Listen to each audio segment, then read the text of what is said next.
Hello dear friends, here I am at Stanford. Here I am at Stanford University Cantor Museum, and let's appreciate. I do not try to whisper, but it's kind of embarrassing to talk. So to get the best of visiting, I started some drawing. So this one is looking at the water. I do not look at my pen. I only look at the water. Look at the picture. And I found that one, for example, there was a picture, and I just my hand keep on doing without stopping. And this one is another wave. I am a little bit obsessed with waves now. And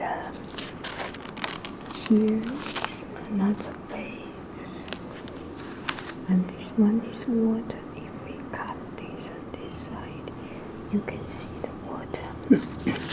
Sorry. This one is one kind of abstract picture, and I was studying how they combine all the lines together. And so oftentimes abstract seems quite difficult to paint because we do not have the courage to put out the lines. And this one, I am learning about the structure of a piece of painting, how the artist arrange his picture and put something in so that it does not look so boring and so dry and so empty. This one also looking at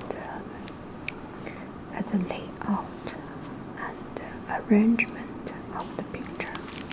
And this one is a lady ironing her clothes.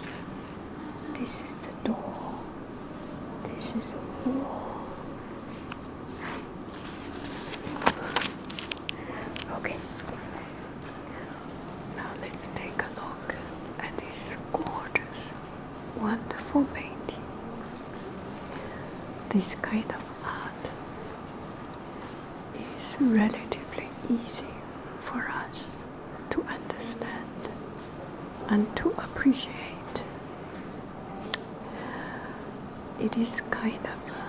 It is a realistic and impression. Definitely the artist was impressed by this gorgeous landscape, and through this very powerful image, the real nature, he was inspired, and he was trying to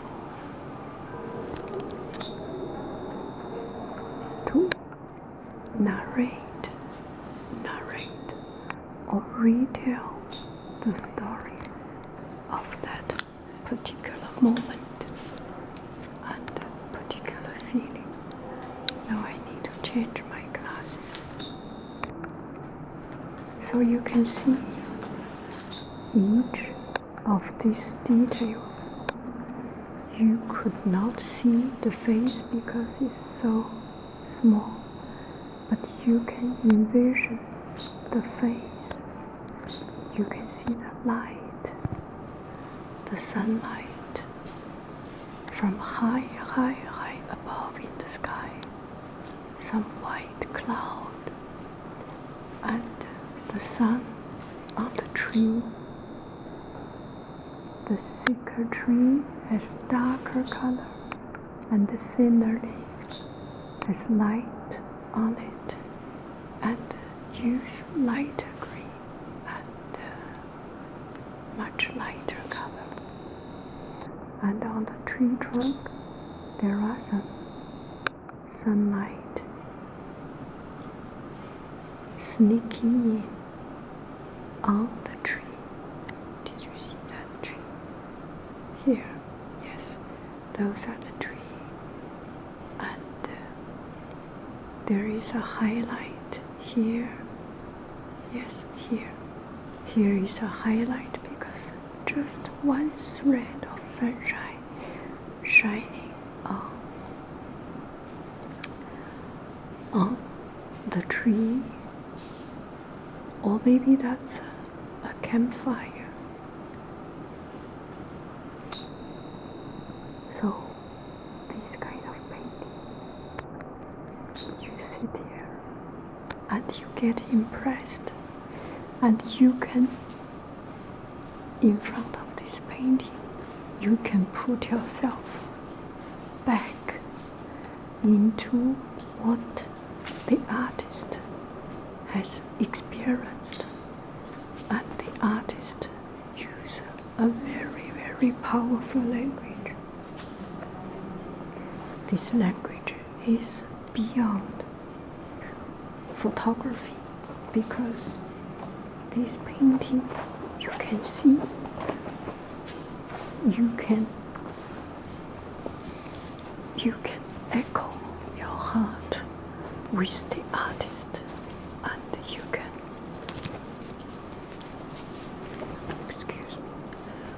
you can appreciate the nature through a very artistic mind. Let's see this small image. You could not see the face, but you get the impression that you are seeing the face. And the rocks, when you are staying close together, very close to it, and enlarge it, you can see these are just stacks of colors. When doing the artwork, you go to detail. Oh man, I'm distracted. Sorry. I am distracted. I feel embarrassed. There are people around. But let me try to continue. So, when you paint a painting, you need to have such a freedom, and you need to transfer a real image and dismantle, decompose all this real image into different color, different shape, different shade, and different structure. This is a wonderful, wonderful piece of painting.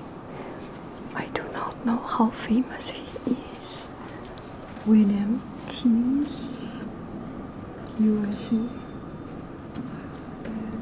Morning on the Upper Merced. Let me take a picture of it, and we will move on. And I think I will search online to see this picture.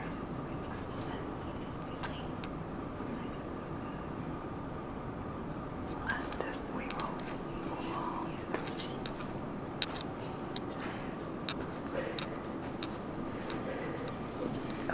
Oh, no problem. Wonderful painting. So good. So here are the very classical paintings. We can appreciate, and we can, no matter what style they use, there is a lot of skill and a lot of expression, and this one is a different style. And but you definitely, you get, if you stand in front of it, your mind, your soul, stay for a couple of minutes and let yourself, let your mind, your soul soak into the environment and the atmosphere that was created by the artist. Excuse me, I have a phone call.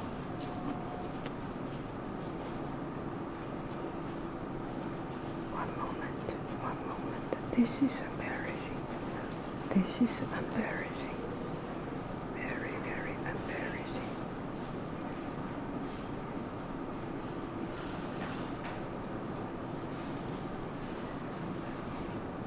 And this one also, you can get yourself totally.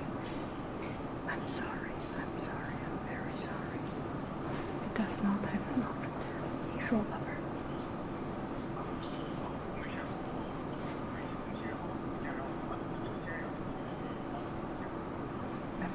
待会儿再说，我再快接。Okay. Excuse me.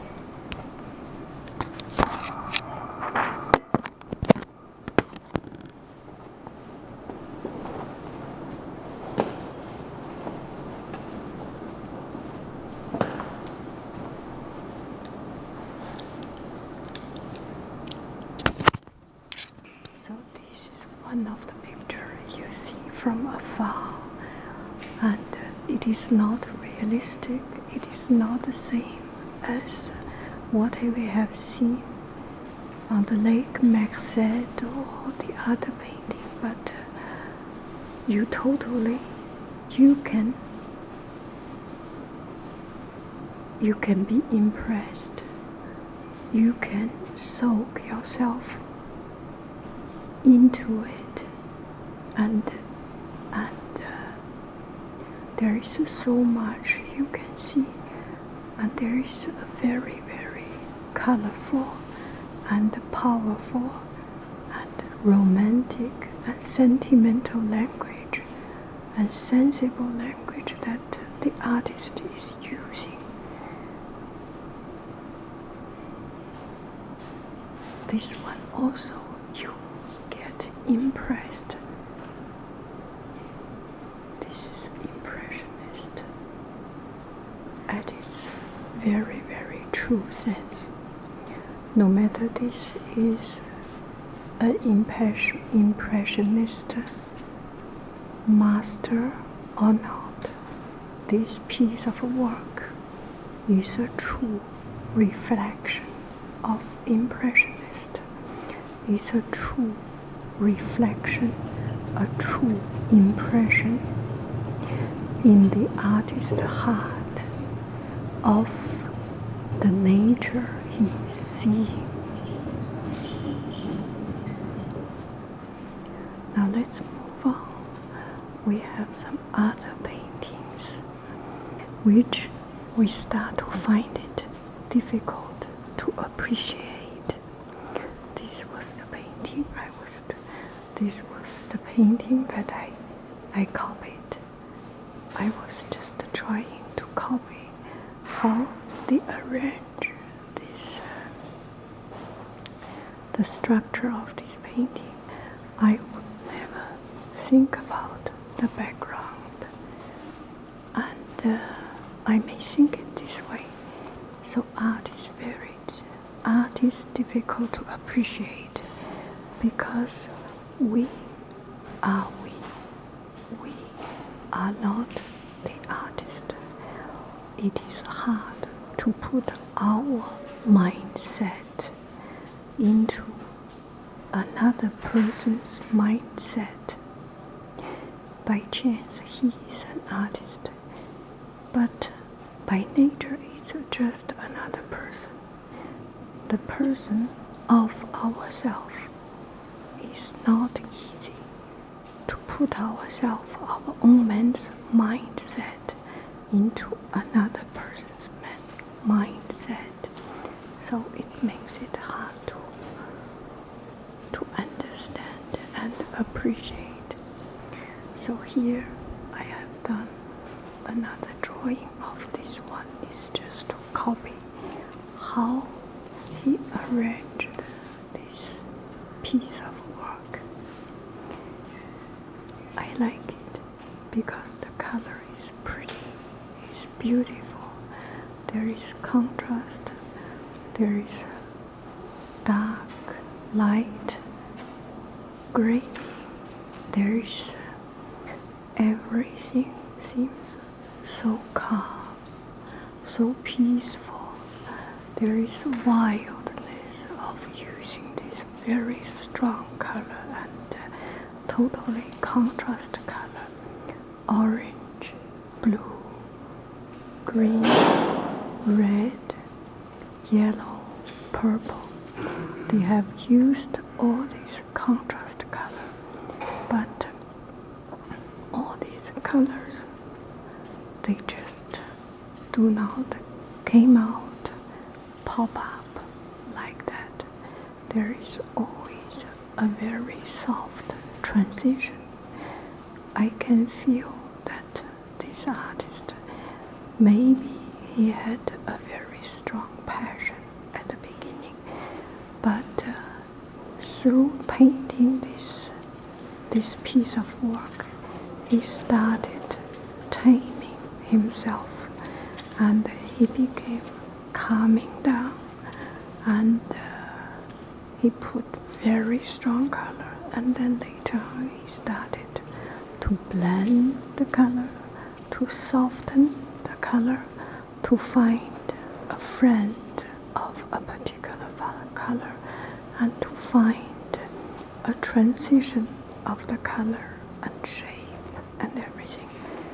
So it is just so well balanced between strength and softness, between turbulence and calmness. How do you like my illustration? I do not know anything about this painting, this artist. I just feel I can calm down in this piece of painting, and it seems close to me. It seems that is something that I can produce also. So with such a confidence, with such a closeness or connection, I find more ease and comfort and respect and appreciation of this piece of work. Okay, I will take a picture of Hungary village street. I will take a picture of this one, and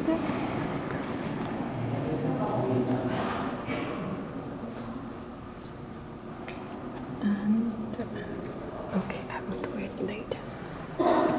So here is another painting.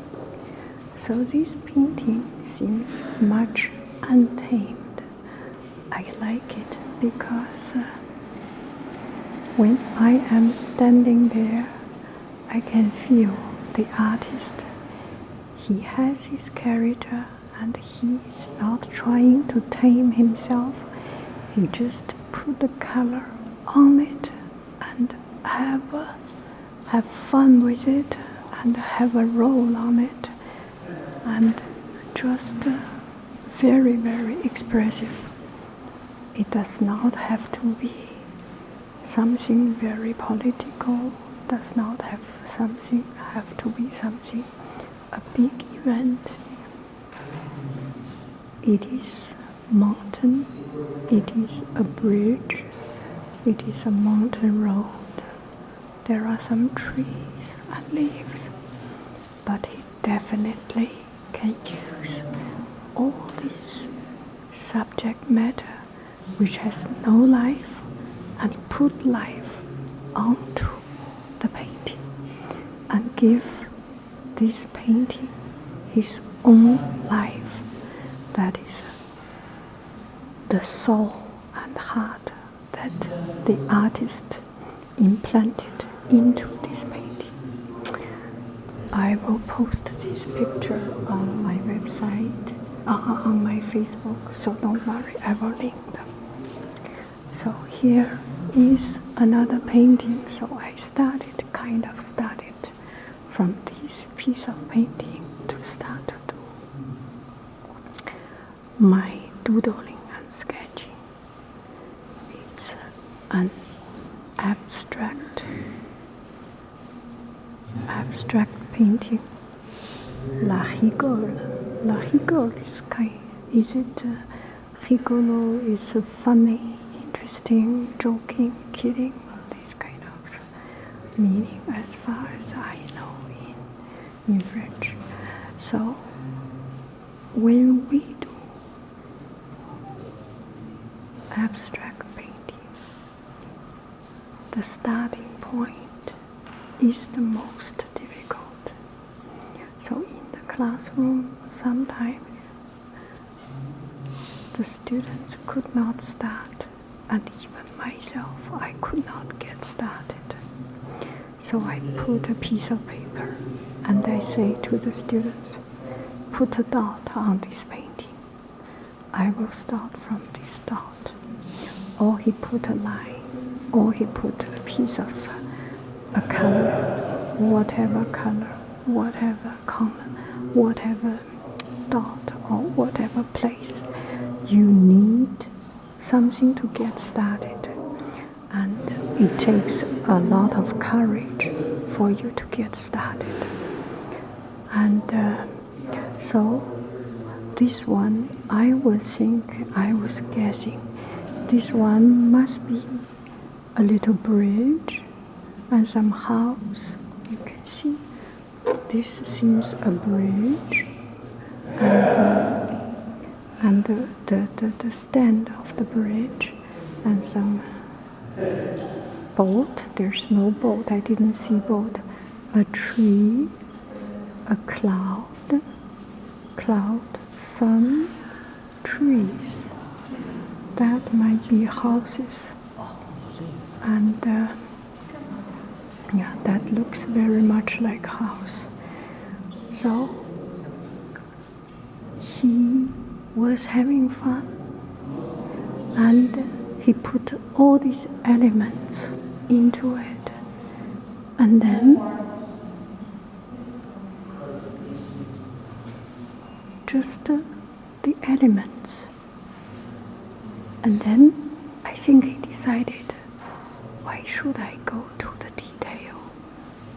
Go to the detail of putting everything realistic. The color itself is pretty. Look at this color. The whole picture is blue and green and yellow, the three colors. But there is contrast of this orange popping up.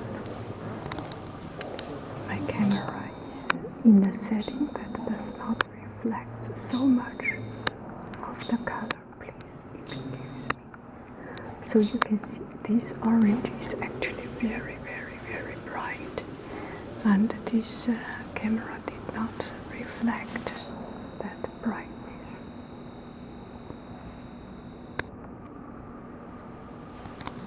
So at the end, there is a piece of art that is coherent, that is harmonious and contradictory.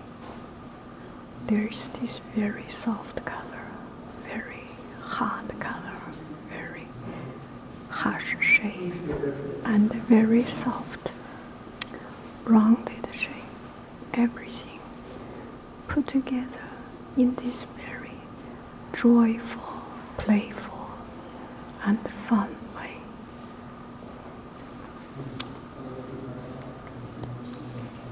When you stand in front of it, it's hard to put your heart, put your mind set, put your soul into the artist's particular soul mindset.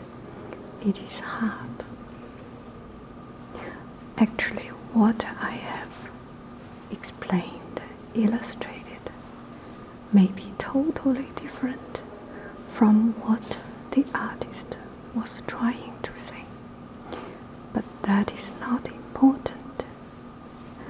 Art, when it is produced, it has its own life.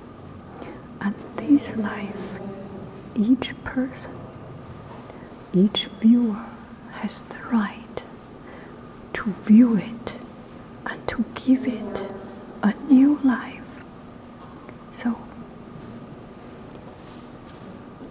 what I view may not be what you view, and what the artist view may not be what I view, what you view, what another person view. That is all not important. This picture is pretty or not, is realistic or not, is not important. The important is that you find something that you like, and you give yourself the time, you give yourself the leisure, the luxury of appreciating it, of observing it, of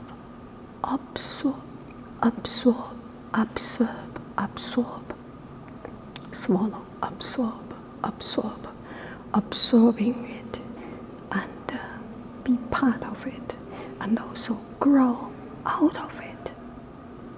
Do I make sense? Each painting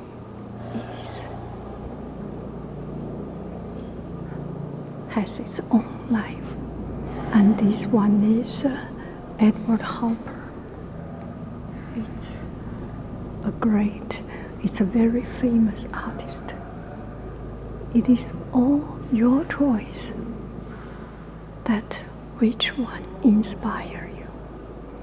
You may be inspired by your son, by your daughter, by a 3-year-old painting. You may be inspired by a painting that is not famous.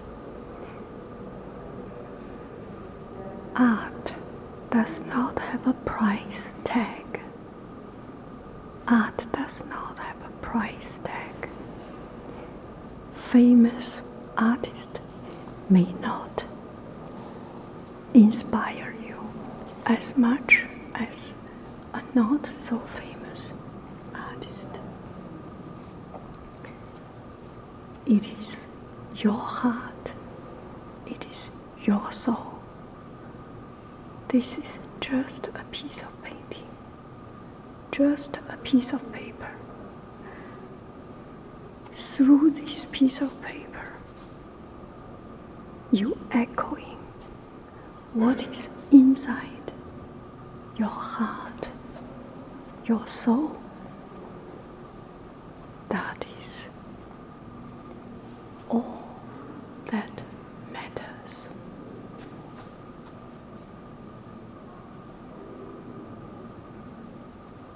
Art does not have a price tag.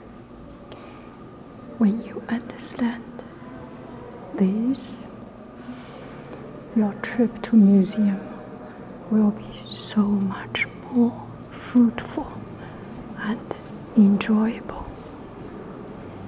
because you are looking at art, you are looking at your heart, you are standing in front of a mirror that reflects your heart and soul.